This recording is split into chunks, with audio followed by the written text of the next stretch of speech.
कच्ची बस्ती में एक गरीब मजदूर कालू रहा करता था। कालू के घर में उसकी पत्नी जानकी थी। जानकी लोगों के घरों में झाड़ू पोछा करके कुछ पैसे कमा लेती थी और वहीं कालू किसी तरह मेहनत मजदूरी करके 2 वक्त की रोटी का जुगाड़ कर लेता था। कुछ दिनों से हो रही बारिश के कारण कालू की मजदूरी बंद हो गई थी। अरे जानकी, इस बार तो बरसात ने हद ही कर दी, रुकने का नाम ही नहीं ले रही।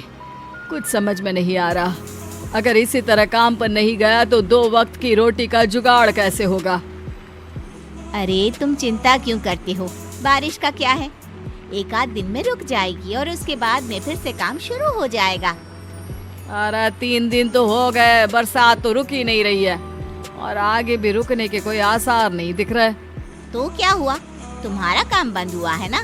मैं तो अभी भी लोगों के घर झाड़ू पोछा करने जाती ही हूँ। मेरे पगार से कुछ दिन तो निकल ही जाएंगे। अरे घर का खर्चा तो हम किसी तरह चला लेंगे जानकी, लेकिन ये जो छत टपक रही है इसका क्या करेंगे? ये बात तो आपकी सही है। हमारी झोपड़ी अब काफी पुरानी हो चुकी है और इसके छप्पर में भी कई सारे छेद हो गए हैं। रात भर पानी टपकता रहता है। अरे मैं भी इसी बात से बहुत परेशान रहता हूँ।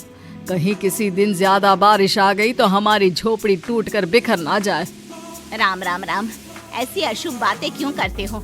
अरे ऐसा कुछ नहीं होने वाला। ये झोपड़ी ही तो हमारा सब कुछ है। अगर यही नहीं रही तो हम जाएंगे कहाँ? ठीक है जानकी, जब तुम्हारी पगार मिल जाएगी तो कुछ पैसे बचाकर झोपड़ी के छप्पर की मरम्मत करवा लेंगे। शायद हमारी परेशानी कुछ कम हो जाए। ठीक है जी, अब ना ज्यादा परेशान मत हो। ये लो, खाना खा लो और सो जाओ। सुबह मुझे भी जल्दी काम पर जाना है। जानकी और कालू अपनी झोपड़ी में सो गए। रात को अचानक से बहुत तेज बारिश शुरू हो गई। धीरे धीरे बारिश का पानी कालू की बस्ती में भरने लगा। पानी भरते भरते झोपड़ी के बाहर तक पहुंच गया था। सुबह के वक्त जब कालू और जानकी सोकर उठे, हे भगवान, ये क्या हो गया? बारिश का पानी तो हमारे घरों तक पहुंच चुका है। अब मैं काम पर कैसे जाऊंगी? रहने दो जानकी, तुम आज काम पर मत जाओ। ऐसे पानी से निकल कर जाओगी और बीमार पड़ गई तो लेने के देने पड़ जाएंगे।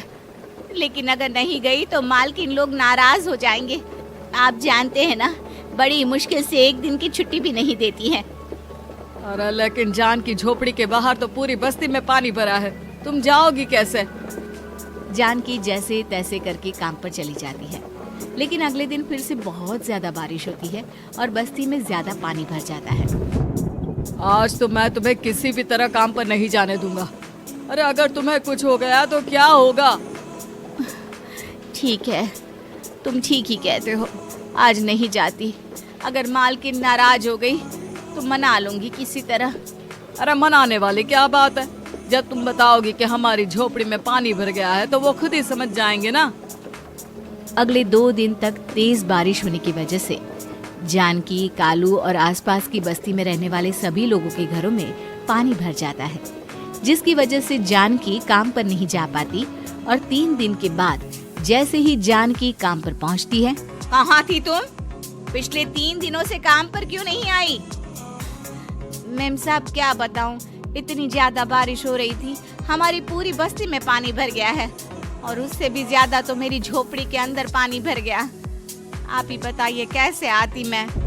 इसका मतलब ये हुआ कि बारिश होगी तो तुम काम पर नहीं आओगी? ना ना, मेरे कहने का ये मतलब नहीं था मेम साहब। तुम जानती भी हो 3 दिन से कितनी परेशानी हो रही है मुझे। सारा काम मुझे खुद करना पड़ा। माफ कर दीजिए मालकिन जी, पर मैं क्या करती, आने के लिए रास्ता ही नहीं था। सब जगह पानी भरा हुआ था। बहाने तो तुझे बहुत बनाने आते हैं। जानकी देख, अगर अगली बार ऐसा किया ना तो फिर काम से हमेशा के लिए छुट्टी।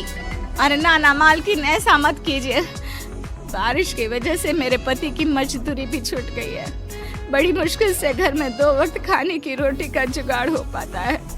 आप मुझे काम से निकाल देंगे तो हम क्या खाएंगे? अगर इतनी ही चिंता है तो फिर रोजाना काम पर आया करो। चलो अब जल्दी से जाकर घर का सारा काम करो। बारिश रुकने का नाम ही नहीं ले रही थी।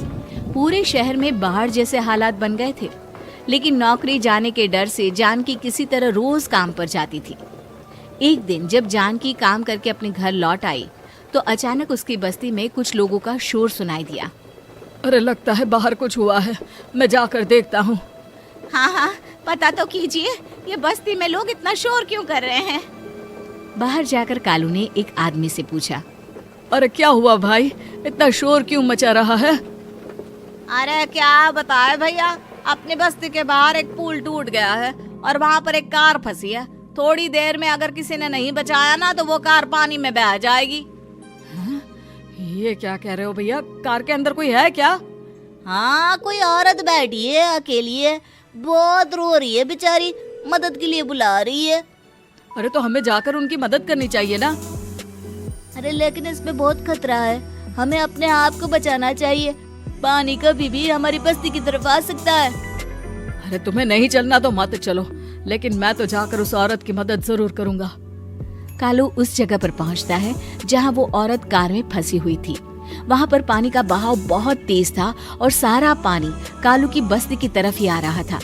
कालू ने एक बड़ी सी रस्सी को पेड़ से बांध दिया और दूसरे सिरे को कार की तरफ फेंक दिया और उस औरत को रस्सी के सहारे बाहर आने के लिए कहा।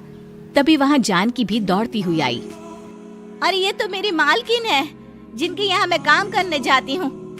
अरे मैडम जी, आप डरिएगा मत, आपको कुछ नहीं होगा। आपकी गाड़ी को भी मैंने रस्सी से बांध दिया है। थोड़ी देर में पानी का बहाव कम हो जाएगा, फिर हम आपकी कार को भी बाहर निकाल लेंगे। क्या तुम जानकी के पति हो? हाँ हाँ, जानकी मेरी ही पत्नी है, आपके यहाँ काम करती है ना। लेकिन मेम साहब, आप यहाँ पानी में कैसे फंस गई? अब क्या बताऊं, मैं अपनी सहेलियों के साथ पिकनिक पर गई थी, वहीं से लौट रही थी। अचानक पानी का बहाव तेज हो गया और मेरी गाड़ी फंस गई। अरे कोई बात नहीं मालकिन, अब ना आप बिल्कुल सुरक्षित हैं। मैं तो बहुत बुरी तरह डर गई थी, कब से मदद के लिए चिल्ला रही थी, लेकिन कोई मेरी मदद के लिए नहीं आया। भला हो तुम्हारा पति का जिसने मेरी जान बचा ली। लेकिन जानकी, मैंने तुम्हारे साथ बहुत गलत व्यवहार किया।